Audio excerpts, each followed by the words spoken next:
Thank you very much for the invitation to take part today. It's really great to see a full audience here today with us and now.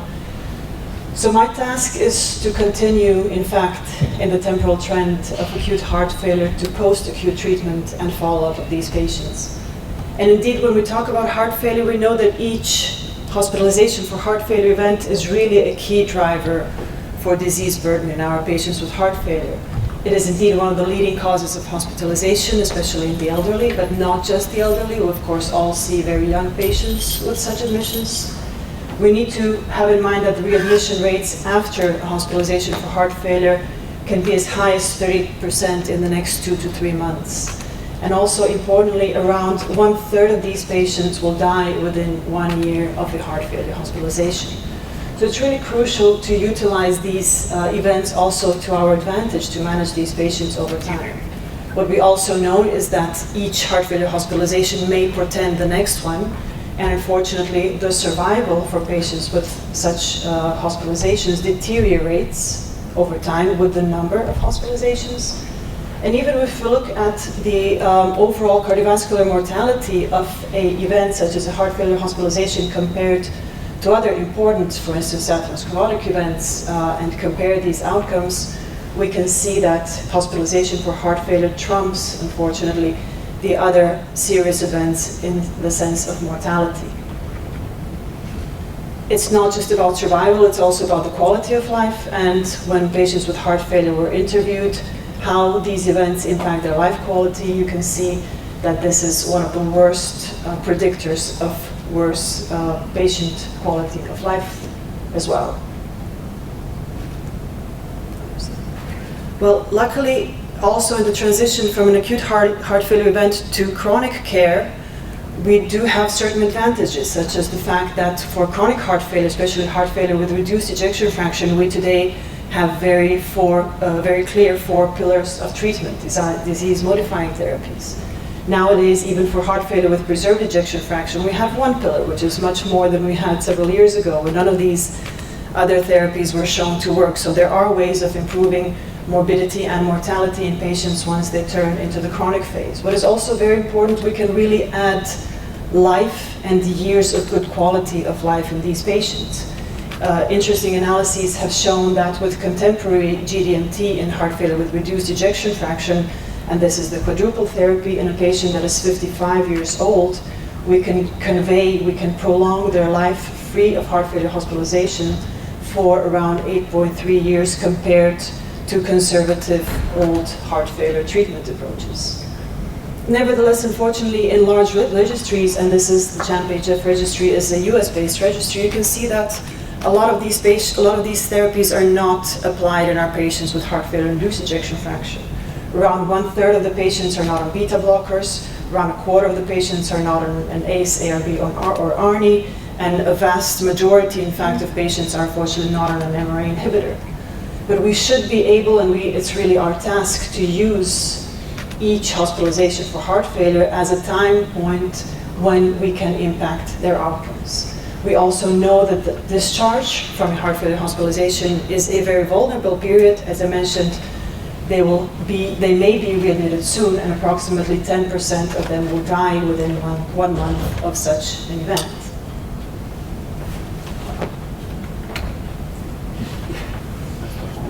It wasn't me. Just a second, sorry.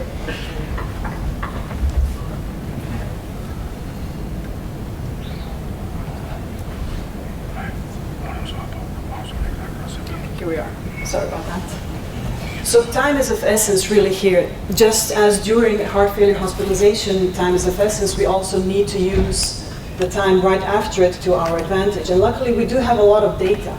Here is an image that is showing really how different trials across heart failure, also PEF and REF and MREF as well, have been positioned in regards to the enrollment of patients depending whether they were still hospitalized or discharged. And you can see that quite a lot of these trials already in fact implied the possibility of starting these treatments, enrolling the patients while they were in hospital but stabilized during an event of an acute heart failure hospitalization.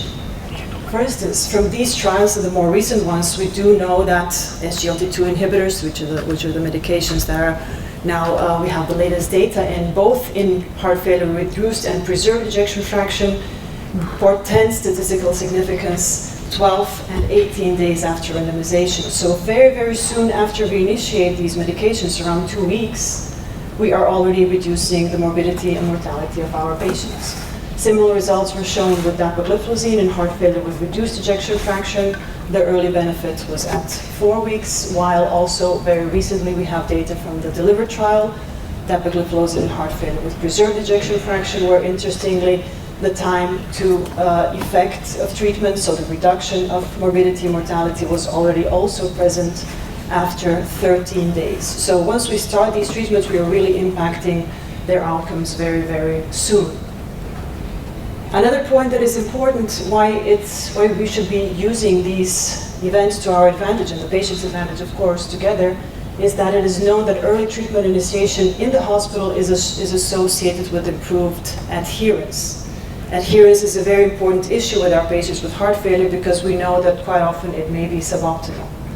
When patients were prescribed with an MRA, for instance, at discharge, 85% of them were keeping up with the therapy, as opposed to less than 1/4 of those that were not prescribed at discharge. So we really should use this time to our advantage. So if I go back to the timeline and focus on 2 trials that were specifically designed, and to answer to your question, Professor Huber, that were focused on the patients that are hospitalized for heart failure and that were focused on initiating these therapies during the acute heart failure event, these were predominantly the IMPULSE and the PIONEER trial, the trials with sacubitril valsartan and empagliflozin. The first one, well, at least in order of appearance, was the PIONEER HF study, which was designed to initiate sacubitril valsartan early, to initiate it during hospitalization for such an event once the patient was stabilized. Both of these trials have enrolled patients once they were off IV therapies for at least 12 to 24 hours. This is important to keep in mind. They also needed to be, of course, hemodynamically stable. And the patients were randomized to Sac-Val and enalapril. They were up-titrated over a course of 2 months, and their outcome was followed. What was seen, the primary outcome of decrease or change in NT-proBNP was superior in those randomized to sacubitril valsartan, and one of the exploratory outcomes was also cardiovascular death or rehospitalization for heart failure, where you can see that the relative risk reduction was 42%, so in favor of early initiation of sacubitril valsartan. Together with the data from Transition, this study was really designed and did indeed answer the question that Sac-Val can be initiated in both, of course, outpatients, as we knew, but also in inpatients, that it is safe and it should be initiated without delays in these patients, and that it can also be used in those that are ACE or ARB naive. Of course, we all have discussions with our insurance companies whether this is possible. This is something, of course, to discuss later on, but these are the data that support such an approach. The IMPULSE trial looked into a very similar group of patients with empagliflozin, patients with stabilized acute heart failure that were randomized to empagliflozin and a placebo, and followed up for the primary endpoint, which was a net clinical benefit, a composite of death, heart failure events, and change in clinical Kansas City questionnaire, so quality of life.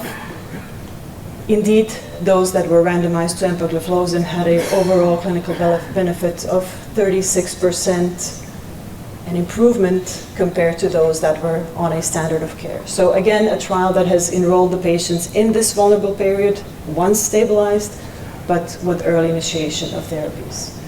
There was also a numerical reduction in all-cause mortality and at least one following heart failure event in these patients, which indeed concluded that these drugs can be safely initiated in the hospital and should be, in fact, because we have clear data of their superiority in efficacy with clear safety as well. So this leads, or at least this is one of the many puzzles in the current discussions about rapid sequencing of heart failure medications. First of all, some people will still debate, do we need to do rapid sequencing? I don't think this should be a debate at all. I think this should be clear that we should be very proactive in trying to help our patients.